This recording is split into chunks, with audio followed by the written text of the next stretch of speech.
అడ్డగోలు కామెంట్లు చేస్తున్న సీఎం రేవంత్ రెడ్డిని చీల్చి చెండాడడానికి సీఎం కేసీఆర్ వస్తున్నారని అన్నారు మాజీ మంత్రి బీఆర్ఎస్ వర్కింగ్ ప్రెసిడెంట్ కేటీఆర్. తనను హరీష్ రావునే రేవంత్ రెడ్డి తట్టుకోలేకపోతున్నాడని, ఇంటర్వ్యూల్లో రేవంత్ బాధపడుతున్నాడని అన్నారు. కేసీఆర్ ప్రతిపక్షంలో ఉంటేనే డేంజర్ అన్నారు. చీల్చి చెండాడడంలో కేసీఆర్ ను మించిన వాళ్లు దేశంలోనే ఎవరూ లేరన్నారు మాజీ మంత్రి. ముఖ్యమంత్రి గారు బాధ చెప్పుకుంటాడు మొన్న ఇంటర్వ్యూలో, టీవీ ఇంటర్వ్యూలో. అరే నేను కొత్తగా వచ్చినా కూర్చున్నా, ఇక కుర్చీ చదువుకోలేదు చక్కగా, కుర్చీ అటు ఇటు చూసే లోపలనే బావబామర్దులు ఇద్దరు వచ్చి అటోషే ఇటోషే వాయిస్తాండ్రు అని చెప్పుకుంటాడు పాపం బాధ.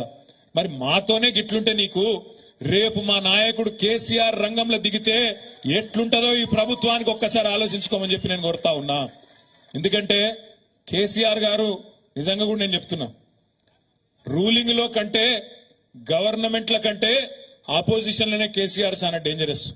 ఎందుకంటే అద్భుతంగా చీల్చి చెండాడడంలో, ప్రజల పక్షాన గొంతు విప్పడంలో, ప్రజల పక్షాన ప్రశ్నించడంలో కేసీఆర్ కంటే పదునైన గొంతు బహుశా భారతదేశంలోనే ఎక్కడా లేదు. పాపం ముఖ్యమంత్రి గారు బాధ చెప్పుకుంటాడు మొన్న ఇంటర్వ్యూలో, టీవీ ఇంటర్వ్యూలో.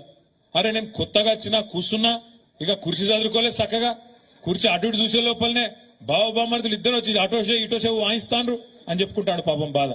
మరి మాతోనే గిట్లుంటే నీకు రేపు మా నాయకుడు కేసీఆర్ రంగంలో దిగితే ఎట్లుంటదో ఈ ప్రభుత్వానికి ఒక్కసారి ఆలోచించుకోమని చెప్పి నేను కోరుతా ఉన్నా.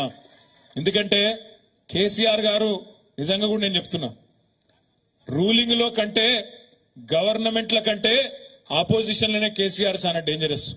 ఎందుకంటే అద్భుతంగా చీల్చి చెండాడడంలో, ప్రజల పక్షాన గొంతు విప్పడంలో, ప్రజల పక్షాన ప్రశ్నించడంలో కేసీఆర్ కంటే పదునైన గొంతు బహుశా భారతదేశంలోనే ఎక్కడా లేదు. పాపం ముఖ్యమంత్రి గారు బాధ చెప్పుకుంటాడు మొన్న ఇంటర్వ్యూలో, టీవీ ఇంటర్వ్యూలో. అరే నేను కొత్తగా